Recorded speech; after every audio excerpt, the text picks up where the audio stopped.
One of the joys of being a geriatrician is that you live in a Venn diagram, and everything starts with a circle that says aging and a circle that says frailty, and then you add many, many circles alongside it. And that's certainly true with Parkinson's disease, which I think most of us would argue is a multi-system disease, not purely a neuropsychiatric disease, as the psychiatrist would say, or indeed a neurological disease. So, Richard Walker. Richard, I think you're probably the person closest to Baz in terms of the number of postgraduate doctorates you've supervised. You haven't actually put it in your bio, Baz did, but I bet you're pretty close. So that's quite a good recommendation for research-based practice. So Richard, tell us about the relationship between aging, frailty, and PD. Well, first of all, oh, blimey, it's a bit bright up here, isn't it? Thanks for inviting me, and it's a pleasure to be here. And thank you for giving me an incredibly awkward title to talk to.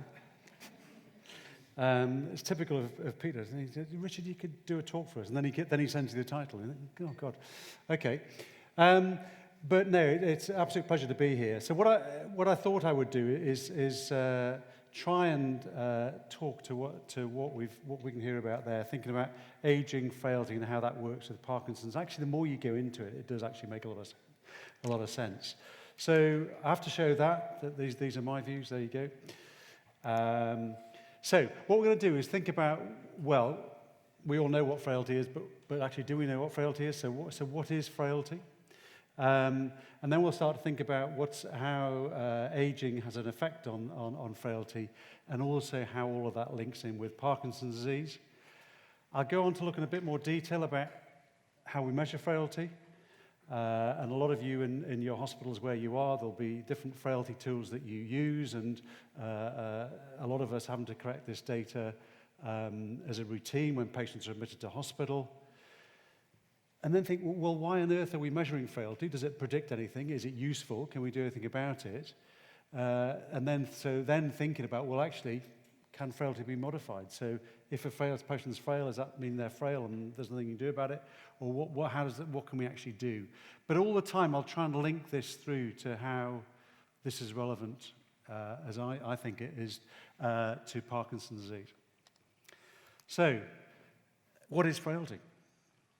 So there's a definition for you. There really is no consensus definition. We all have an idea what we think frailty is. But you need to take into account people's physical performance. We'll talk a little bit about nutritional status and weight loss later on. Mental health issues, so that's really helpful that Ira's just been talking to you about all of the issues to do with mental health and cognitive function. So she was thinking about depression and anxiety. So all of these different things that actually are all problems that people with Parkinson's have are relevant to frailty. And we all think we know about what a frail person is. And if someone comes in stooped and is walking like that, that's a frail person. If you go and see the Royal Shakespeare Company and someone walks on with a Parkinsonian gait, that's an old, frail person, because that's the picture you have in your mind about it. So is this guy frail? So this guy is 95 and he's doing the Kilimanjaro half marathon. So maybe he isn't frail then. Yeah, okay. So think about aging. So aging is one of the main risk factors for Parkinson's, but we call it a non-modifiable risk factor because there's nothing we can do about it yet. So aging is inextricably linked with Parkinson's, and we'll talk a little bit about later on about how the age you get Parkinson's might affect your prognosis. Aging is also related to frailty. The older we get, the more likely we are to get Parkinson's, but the older we get, the more likely we are to be frail. And every time I give a talk about Parkinson's, I give this slide, because it is just the most useful slide. Now, there's a pointer here somewhere. Here we go. But what we're really talking about when we're talking about frailty is this end of the spectrum. So you've been hearing about from Alistair this morning about the other end of the spectrum, how we can predict people before they develop motor features, etc. Ira's been concentrating very much on this area with cognitive decline and such like. But motor complications, cognitive decline, all those things are coming together to make people frail. And then we'll talk a little bit about this, because one of the things that frailty predicts is actually mortality. So the more if you've got increased frailty, you're more likely to die. And then if we think about late-stage disease in Parkinson's disease, these are the sort of things that come up, isn't it? So we have people who are becoming more dependent, increasing physical deficits, increased problems with communication, cognitive problems as we've been hearing about, and then they become less responsive to drugs. And we spend all our time balancing the effects of drugs against the side effects. So we're beginning to get people who are very frail. And then you add in all the non-motor symptoms, such as sleep disturbances and sensory disturbances. You've heard a little bit about autonomic dysfunction just from Camille earlier on, and how autonomic dysfunction can be affected in Parkinson's. And then you've heard a lot about this, about depression and anxiety and apathy. And if you think about someone that Ira was describing to us, who's apathetic, lack of, that person she described who just got left with his food and his drink and then didn't even bother to take it and was dehydrated when his wife came back 8 hours later. Well, that's the sort of person that we would picture as being frail. So all of these different things can make people with Parkinson's frail, or certainly appear as if they're frail. So then we have to add in, it's not just their Parkinson's, but because of the age they are, they're going to be increasingly susceptible to other conditions. And there are lots of different conditions that people get, and we always end up on loads of different drugs for loads of different conditions. And I've just given an example here of orthostatic hypertension. So as you get older, your systolic blood pressure rises, unless you're the Luo tribe in Kenya, in which case, if you stay in your village, it won't. If you move to Nairobi, it will. But we know that the systolic blood pressure rises, diastolic blood pressure goes down slightly, but then we get increasing problems with orthostatic hypertension. Then we give people Parkinson's, so they've got autonomic dysfunction from their Parkinson's disease, and then we start giving them lots of drugs which make it worse as well. So we all know that we spend a lot of time actually stopping things like antihypertensive drugs in people with Parkinson's disease. And I apologize for the spelling mistake at the top there. That should be review existing medications, antihypertensives, not antihypertensives.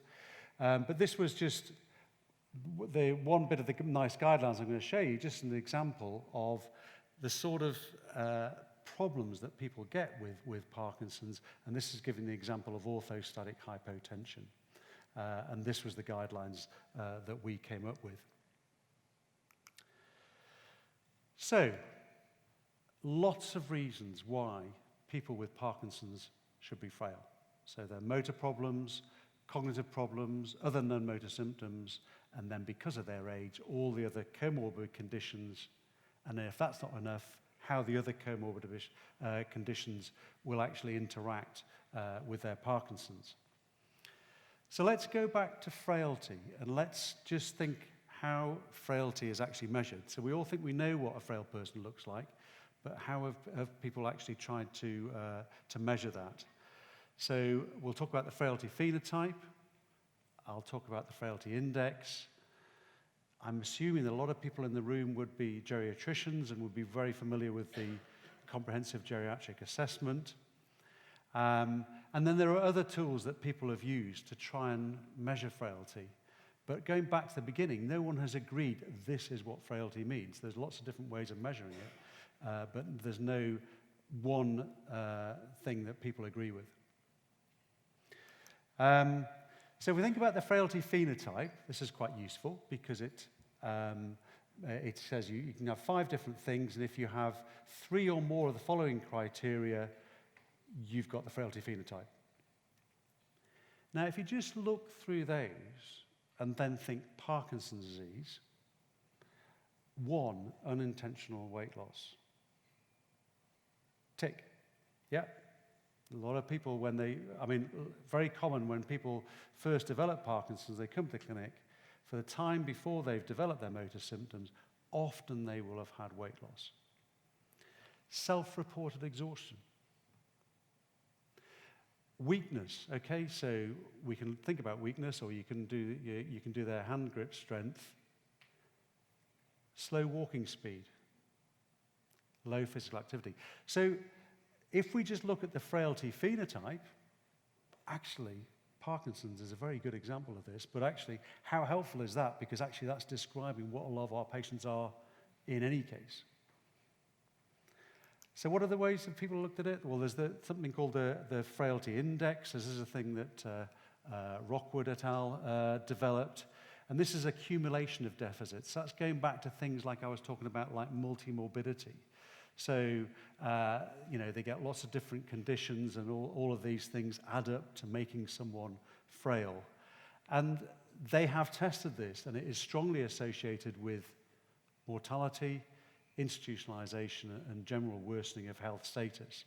And we'll come back to look at some of those different markers of what does the frailty index, or what does frailty predict later on. The people have looked at this prospectively to say, well, okay, let's pick a group of older people and see how many of these deficits per year do they pick up. And you can look at it, there's an average rate of deficit accumulation. And it doesn't particularly matter what deficit it is, it's the number of deficits that seems to be the big thing.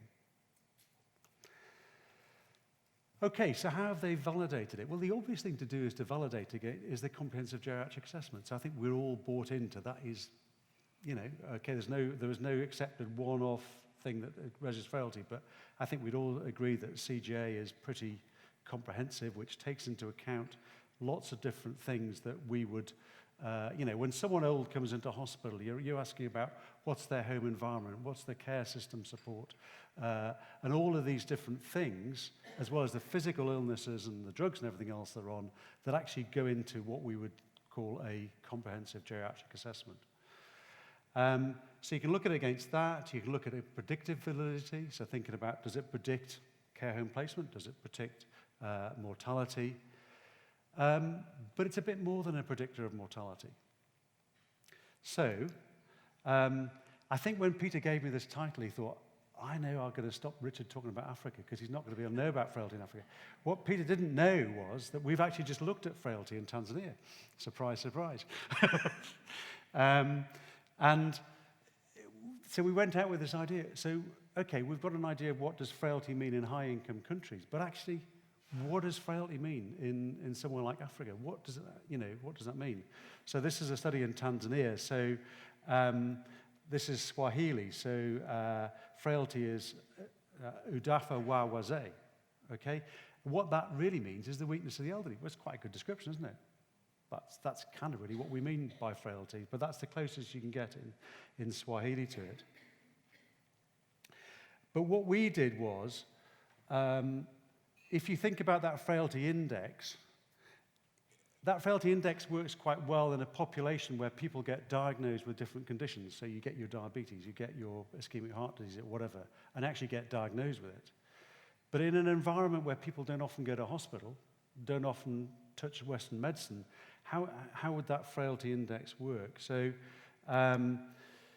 what we did was we looked at a group of people over 70 and looked at the frailty index, but actually we realized it wasn't going to work. So what we actually did was looked at their functional disability. So that was a Bartel. Now you think, well, Bartel's pretty straightforward because Bartel would work anywhere in the world. But actually, one of the things in the Bartel is, do you have problems going upstairs? Well, if you live in a mud hut, you wouldn't know whether you had problems going upstairs. So we have to then adapt that very slightly and say, well, actually, maybe that's walking up a hill. Then cognitive function, you think, well, what are people, you go around the world and you think, well, how do people measure cognitive function? And actually, what people do until I've got any Americans in the room? Until the Americans decided to just start charging us for it, we always used to use the MMSE. And if you go around the world, all hospitals use the MMSE translated into local languages. They don't now. But if you think about it, if you've never been to school, why on earth would you know how to draw interlocking pentagons? So we developed, and this is Stella, who's just finished a PhD with us, and Peter and I were talking about when I came down the train, there were lots of people going off to Glastonbury with very heavy backpacks full of beer, and Stella, who did this PhD with us, she's heading off to Glastonbury as well. That's very much her scene. But she developed this idea, 6-item screen, and what we did with that was we actually used, instead of interlocking pentagons, they had to make a shape with matchsticks.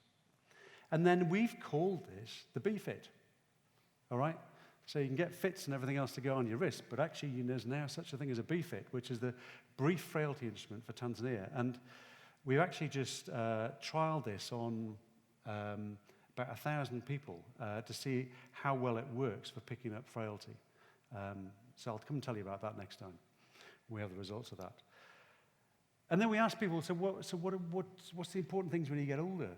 And, you know, in Tanzania, it's actually, where am I going to get my next meal from? So this is, the good old age is the one, so this lady's saying, where you eat good food and you do not get old early, but there you are. Okay. So that's thinking about a little bit about frailty around the world and what does frailty mean in other places. Now let's think about, well, okay, so we've had all this idea about, well, frailty is common in Parkinson's disease, and it can be a predictor of things, but what on earth is the point in us finding out that it'll tell you you're going to die if we can't do anything about, you know, delaying that or whatever? So, let's go back to this frailty phenotype. And of course, if you think about Parkinson's, actually, well, maybe we can do some reversing. So maybe we can look at weight loss. Maybe we can improve their walking. Maybe we can improve their activity, etc. So we are in a position where actually someone who presents with those symptoms, we're actually got the tools to be able to actually have an impact on it. So I apologize, everyone has seen this before. But this is our original research project in Tanzania. This video was taken actually in 2008. And this is this guy going along, making multitask, and he turns around and he walks back. So he's multitasking because he's having to carry a tray. He's walking very slowly. That's the bottom half of Lynn Rochester. That's with his cue on. So this is his cue, which is what you use when you're playing the piano or the guitar or something. Multitasking again, shuffling round as he turns. So even just looking at his feet, you think, this guy's quite frail, isn't he? Take Parkinson's out of it, he's a bit frail. And then we have 3 weeks of Victor, who is one of our physiotherapists out there, working with this guy to then use this cueing device and teach him how to use it. 3 weeks later, no drug treatment. And then, so he just turns straight round, he's massive steps he's taking now. So when we publish this, it's increases speed, and it increases speed because it increases stride length. Same number of strides, it's all about the stride length. And that's how much faster. So that's £12 from a music shop. You can change this. So if we think about that, that's had a really big impact on those two of those measures of frailty. Okay, so this next guy is, this is Catherine, and this is a widescreen thing, so Catherine really isn't that broad, honestly. She always asks me to say that. And so this is a guy who's you can see is getting freezing there, he's getting problems. Alan, where are you? Yeah, this guy wasn't on drug treatment and he's freezing. There you go. He maybe had a little bit in the past, possibly. Yeah. Okay, so if we, that's him walking again. So this guy lives on the edge of the village. He's freezing again there. He's been ostracized by the village because they all think that it's all to do with evil spirits and so on. That's why he's got his Parkinson's. He's not been able to marry, etc. He's only about 44. He got it from in his early 30s. But if we move on to the next video, 5 seconds of him standing from the this is centre. 3 months later. We'll go on to the next one. And this guy's already had Parkinson's for 10 years, and that's just on levodopa 125 TDS.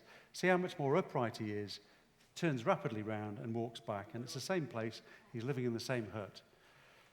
So that's brilliant. We can reverse frailty, either by buying him a metronome and teaching him how to use it, or by giving them drugs in a very relatively low dose. And this isn't this guy, this is another guy. I found another guy who was actually completely bedbound. You know, you'd have walked into his house, his hut, and said, this guy is like majorly frail, he's going to die shortly. You give him some drug treatment, and he's back working on it. Chambers is a small farm. Okay, so that's just thinking, well, actually, can we reverse frailty? So then let's just start to think about some of the frailty outcomes. So what can frailty predict? Well, we think it can predict death. We think it can predict hospital admissions. So don't worry, we're coming back to UK now, because, and then we can think it can predict falls and care home placement. So these are the things that we might think about when we're measuring frailty, when patients come into hospital or come to outpatients or something like that, because that actually has been shown to predict these things. So, if we think about people who die from Parkinson's or with Parkinson's, and there's a big debate about whether people die with or of Parkinson's. We'll not get into that now. But the bottom line is that Parkinson's can affect life expectancy. This is what you need to get on the palliative care register. You just need 2 or more of these criteria. Okay? So the palliative care register is thinking, well, actually, these people are going to be dying shortly, so we'll put them on the palliative care register. Drug treatment no longer effective, increasing range of drug treatments. Tick. Reduced independence, needs a lot of help. Tick. Recognition is less, the disease is less controlled and less predictable. Tick. Dyskinesias, tick. Swallowing problems, tick. Yeah. Right. So all of our patients, if you look at this, should actually be on the palliative care register. Yeah? Or not all of our patients, but a significant proportion of our patients. So, does Parkinson's affect lifespan? So when our patients come to the clinic, we say, first, the bad news, you've got Parkinson's. Actually, do you know what? That's really good news because we can do lots of treatment and everything else. And we don't start saying, well, actually, do you know what? This might limit your life and so on. Because that's not what they want to hear at that point. But in a lot of people, it possibly is going to affect their lifespan, particularly if they get at a younger age. And these are figures that have been produced over the years, depending on what age you get it, that obviously the younger you get it, the more potential it has to affect that. But if you're older when you get it, then that's going to affect your mortality as well if you get the postural instability gait disorder. So we all know that if someone presents with a tremor, we usually tell them that's quite good news, you've got a better prognosis. If someone presents with the gait thing, we don't usually say, actually, that's bad news, you get a, you know, but yeah. Okay. So this is data we did from North Tyneside. So we looked at a cohort of people who were falling over. So can we predict mortality? So one of the things we did was autonomic function tests. So Brian Wood, who is the person who did this study, did things like putting their hands in buckets of cold water, ice water and things like that, the way you can test autonomic function. And actually, we then looked at these people 7 years later to see which of these people had died, and the autonomic function test didn't actually tell us much about predicting who was going to die. But at the same time, we also did a physiotherapy assessment, which looked at mobility and balance. So do you remember thinking back about the frailty phenotype, thinking about mobility, thinking about slowness and such like? And yes, that was a predictor of mortality. So the people who had a slow mobility and poor balance were more likely to be dead at 7 years. So there we go. So within Parkinson's, we think that this frailty phenotype, the slow walking speed, the low physical activity, might predict mortality. Okay, so what about weight loss? So we discussed that when patients first present with Parkinson's, they might be low weight. Okay, they may have lost weight, they often have. We don't have many overweight people with Parkinson's. But then we all get that picture of the patient who starts to lose weight, particularly as Ira was describing, they're hallucinating and things like that. They start to lose weight. We kind of know this isn't a very good prognostic factor. And we followed we looked at our patients and looked at what the predictors were of their weight that we measured in the clinic. And actually, we looked at 5% of their weight loss compared to their weight at diagnosis, and 10% of weight loss compared to their weight at diagnosis. And in the 77 people we had, so there's 55, we had reliable weight loss data, so relatively small figures. But if you were a female, weight loss predicted your 1 year survival. But if you were a male and you had 10% weight loss, you were pretty likely to be dead within the next year or so. So, and I think we all kind of know this, that we worry about weight loss. We investigate people with weight loss in Parkinson's. We sometimes find other causes of weight loss, and people should be investigated. But often we kind of feel, well, this is the factor that's saying that these guys are beginning to reach end-stage Parkinson's. So, there we go. Frailty phenotype, unintentional weight loss, 10 pounds in the past year. Actually, yes, this is potentially predictive of mortality in Parkinson's disease. So then the next thing was thinking about hospitalizations, right? So this is a study we did looking at hospitalization. So we looked at the data from the English hospital episode statistics for those years to look at what took people into hospital and how long did they stay there, basically, for people with Parkinson's. So this was 2009 to 2013. Over the age of 35 years, we looked at the ICD-10 codes that would pick out people with Parkinson's disease, and then looked at how that compared to other people who hadn't got Parkinson's disease who were admitted to hospital. So this is big data, 324,000 Parkinson's admissions, of which 232,000 were non-elective, i.e. the emergency admissions. Massive expenditure. Main reasons for admission: pneumonia, motor decline, so their Parkinson's motor symptoms getting worse, UTIs, or thought to have UTIs, hip fractures, and I'm going to talk a little bit more about hip fractures, and then other fractures.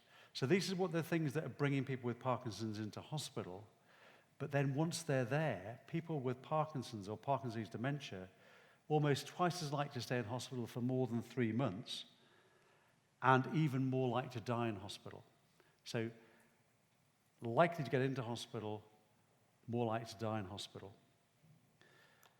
So let's now look at that compared to the general population. So is there something about Parkinson's that makes you more likely to get into hospital in the first place? So we did this looking at hip fractures.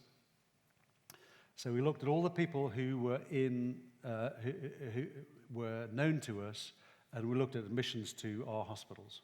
So we're quite a big geographical area in Northumbria, so there's different hospitals they could get admitted to. And what's very helpful is hip fracture is one of these things that hospitals have to collect data on. So there's a very helpful hip fracture database that we could look at. And what we then did was looked at the annual incidence of hip fracture in people with and without Parkinson's, and to try and look at whether it was common. We looked at the type of fracture, how long it was till surgery, time to discharge, and 30-day outcomes. So the hip fracture incidence compared to people without Parkinson's was much higher. So in those aged 60 and over, 2,000 per 100,000 in PD, 551 without PD. 4 times the people of the same age likelihood of having a hip fracture. Hospital experience very, very similar, but the Parkinson patient, poorer mobility before hip fracture, longer to be discharged and less mobile. So much more likely to come into hospital with hip fracture and generally do worse. And then the other thing that people have used frailty to predict is falls. And there are so many different reasons why people might fall with Parkinson's. So we've heard about cognition from Ira. You're all familiar with the different drugs that we use. We've talked about autonomic dysfunction and orthostatic hypotension, balance problems, gait problems, etc. So lots of reasons why people fall, which might be why we're getting high rates of hip fractures. But falls is one of the things that people look at frailty to predict. Does frailty predict falls? And if anyone's interested, you can ask me at the end about falls in Africa, because that's a different story. But this is Baz here? Or has he disappeared? Okay, well, this is work that Baz did where he looked at falls in Parkinson's, and people with Parkinson's are much more likely to fall over than people who haven't got Parkinson's, and they're much more likely to have frequent falls. And they tend to fall forwards, but they can fall sideways and backwards. And as I've just demonstrated, they've got increased fracture next to femur. So falls are a big problem in Parkinson's disease. And these are all the things that might contribute to their fracture risk. Okay, so the final thing I want to look at is that what frailty might help us to predict is care home placement. And there's a lot less data on this. So we've shown that we can predict mortality. We've shown that we can look at hospital admissions. And I've given you an example of one condition for that, where it's higher in Parkinson's disease. And we've talked about falls, and I've shown you that falls are higher in Parkinson's disease. What about care home placement? Because this is what drives the costs for people with Parkinson's, and obviously has an effect on quality of life as well. So,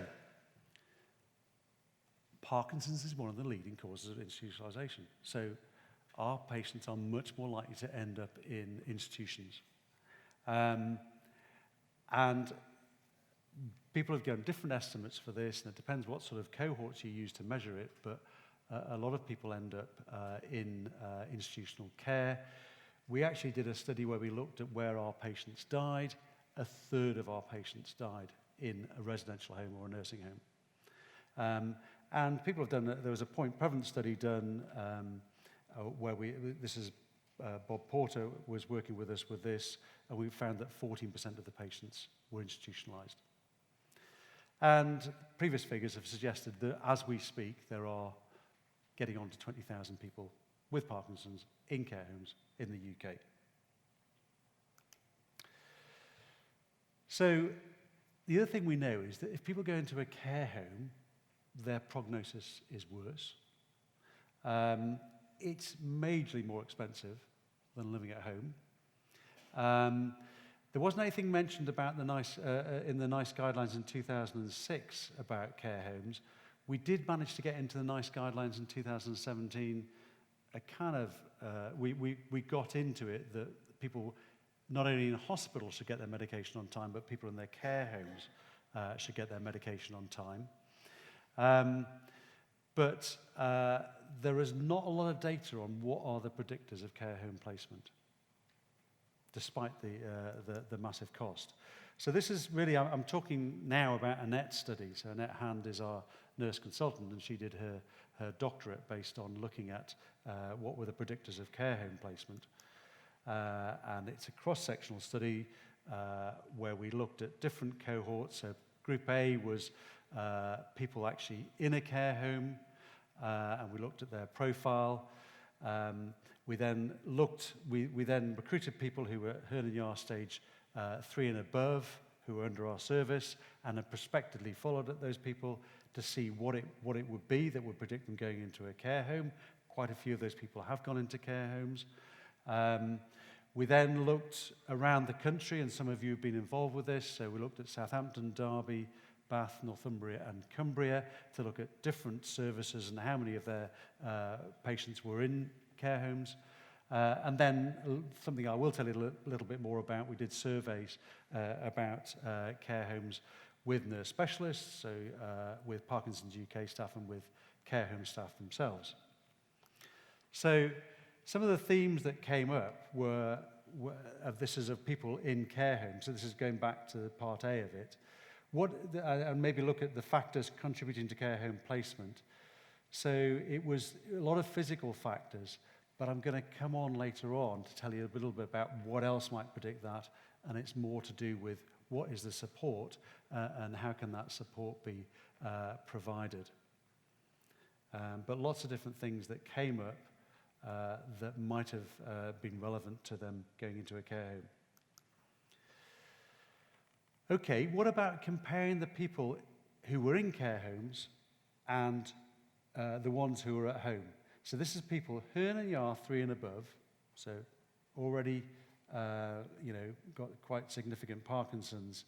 91 of them were in a care home. This is the Northumbria component of the study, and 286 were in their own home. And there you go. If you look at it, age was highly predictive.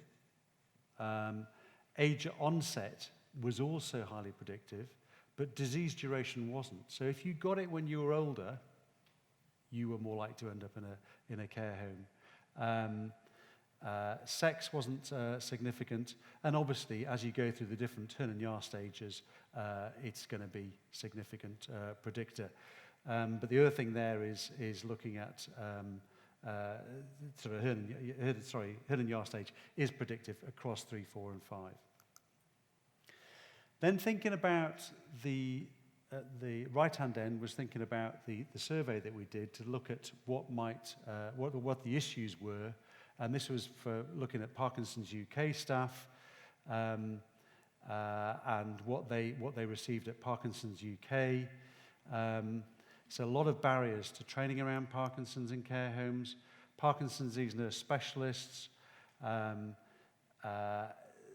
There used to be a lot more training going on in care homes. The problem is that care home staff move on. And care home staff themselves felt reasonably confident about treating with people with Parkinson's, but a lot of them had never had any training with Parkinson's. And just very briefly, the models of care. This is the Parkinson's UK staff, so this is a biased population because this is people ringing up Parkinson's UK for help. And they often got people, they were aware of people who no longer received support and often or frequently had requests to recommend care homes, which they couldn't do. So, but the reason I'm making this point is these are frail patients.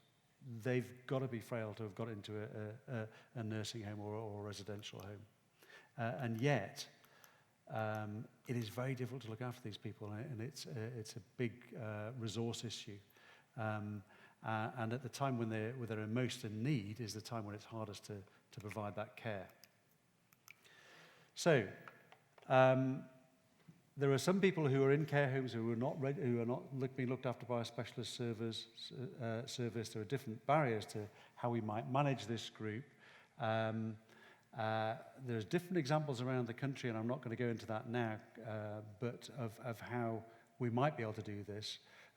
But certainly training was a big issue that was identified for people. I'm going to skip through the next couple of slides.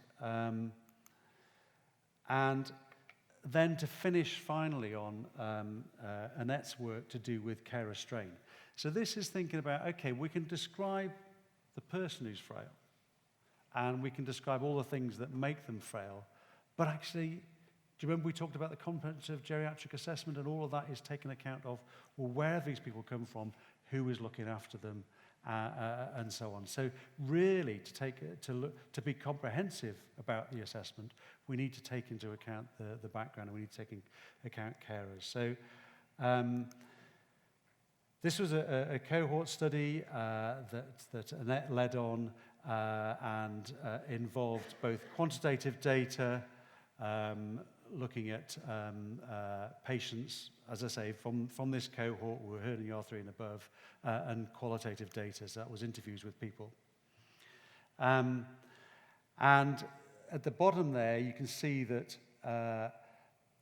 Parkinson's has an increased risk of care home placement, but we're not quite sure what it is that predicts them going there. But the reason we got involved with this, we did a local audit and found that half of our patients admitted to care home was due to the patient or spouse just eventually not being able to cope. So this was the design of a net study, so using quantitative and qualitative data. And we looked at 115 people, which was them and their carers. The majority of the carers were the spouse, as you'd not be surprised to know. The mean carer age was 70. So these people might be frail themselves. Most of the mean carer the average time spent as a carer was 5 years. But here you go at the bottom. The median number of hours spent caring per day was 16.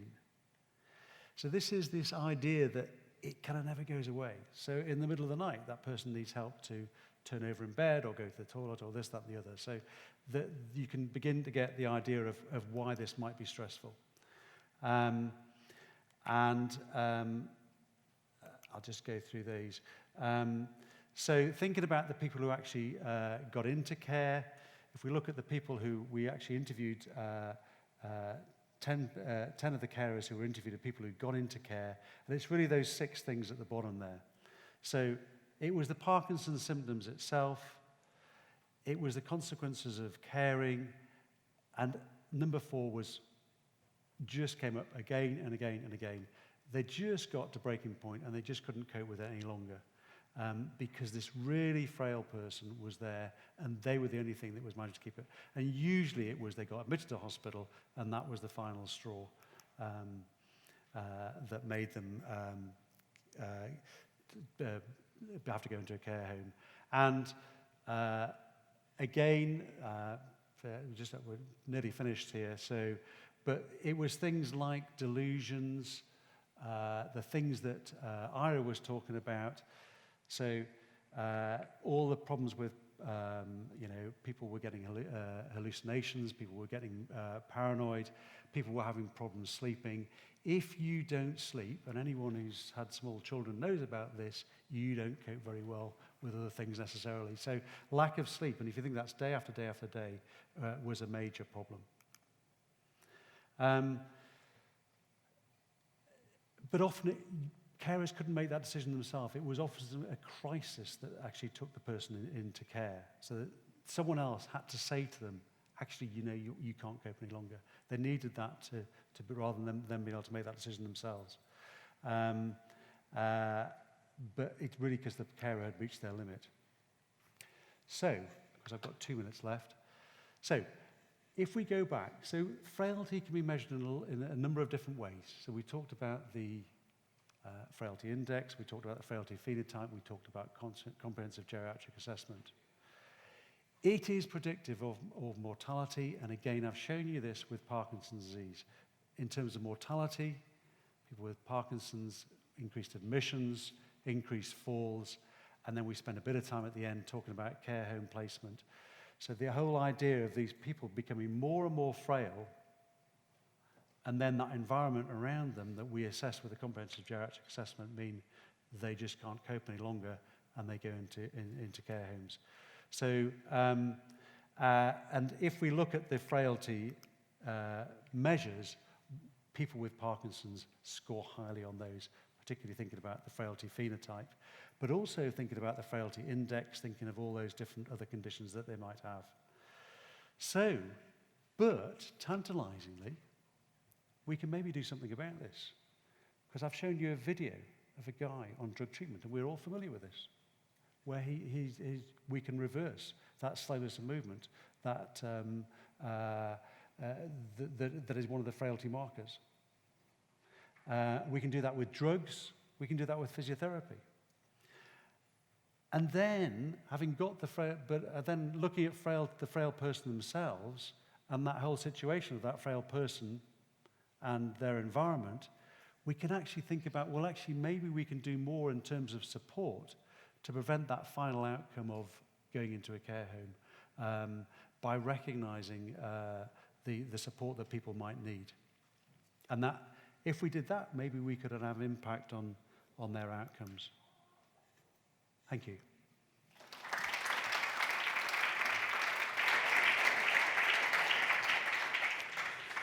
Thanks, Richard. It's also expensive to have the wrong patient in the wrong place as well, isn't it? Yeah.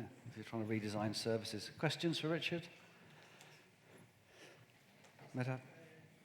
Regarding the Frailty and reversal, is it just slow down the Frailty getting worse or reverse it? So I missed the start of the question there. Yeah. Regarding definition of we can reverse Frailty. Can we reverse Frailty? Yes. Yeah, Is it just slow down the progress of Frailty or reverse it? It's quite different in terms of reverse or even with treatment for Parkinson's. I'm not talking reverse the Parkinson's. We just slow down the progression. I just think it's quite intriguing because if you look at how they measure frailty, I can't think of a condition where we're more in a position to reverse what the measurement is, whether that's reversing frailty or not, than anyone else. We can do it. We can give them drugs. We can give them physiotherapy. We can actually, reverse those things that were markers of frailty. But actually, we know that before we had drugs available for Parkinson's, mortality was lower. I could show you data from Africa which shows that people don't get access to drug treatment die sooner. So we know that we can reverse frailty, we can reverse their slowness of movement, but also that can affect mortality. So, yeah. Any other questions? Yes, back. Coming. Johanna's going. Oh, Johanna's on the way. Very good. Thank you for that. That was great. I'm Ian Wilkinson. I'm a geriatrician down in Surrey.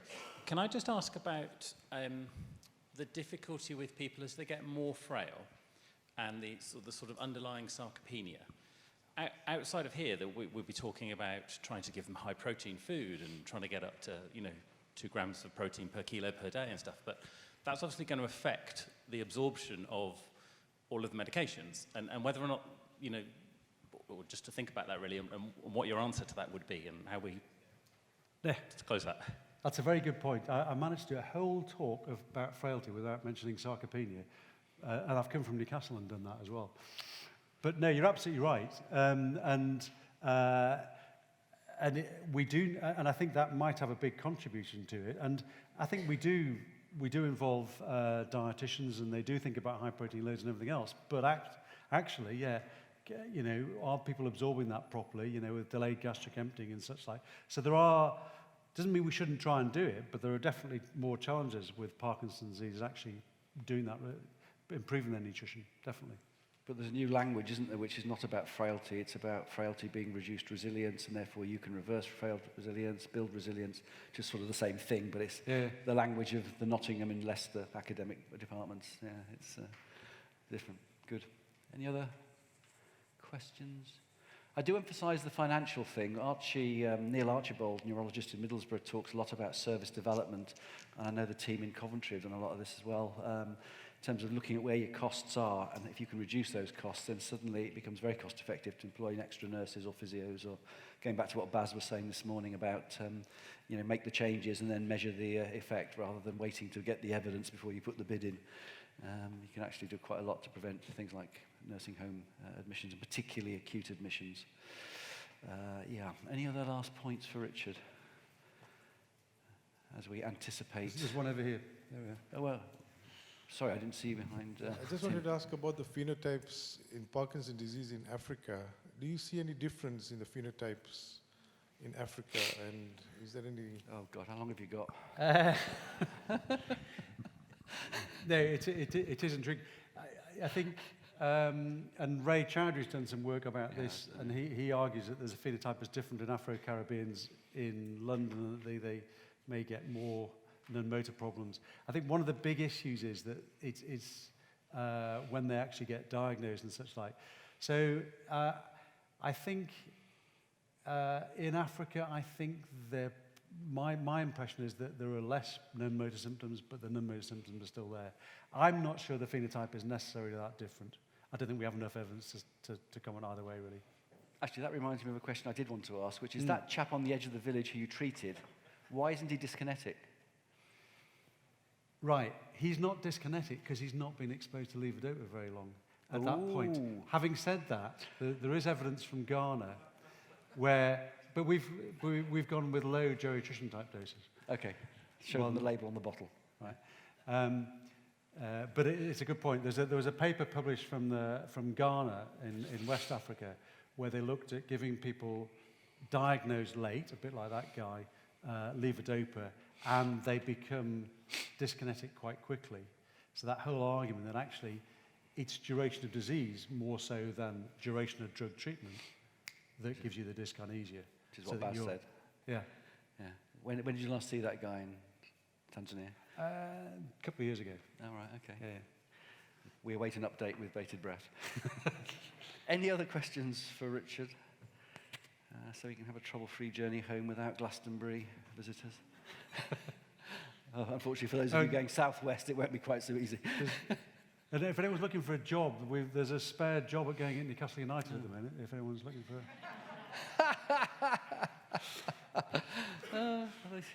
Good, right. I think we'll call it a day there. Thank you very much, Richard. Okay.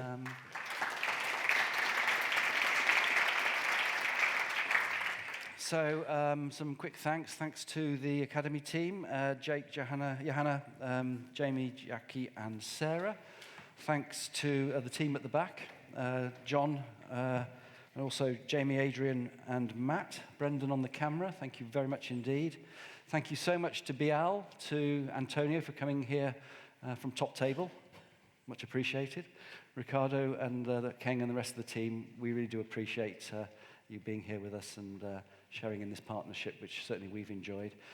Thanks to all our speakers. I think they were good, weren't not bad? Yeah, I think so. Yeah, I think I thoroughly enjoyed the day, and in fact last night as well. Again, particularly the multimodal contribution from the Coventry team. Totally unforgettable. That's going to be cited for many years to come, I think. But most of all, thanks to all of you for coming. It would have been a bit boring without you. So safe journey home, and who knows, perhaps bump into you at another meeting sometime soon. Safe journey.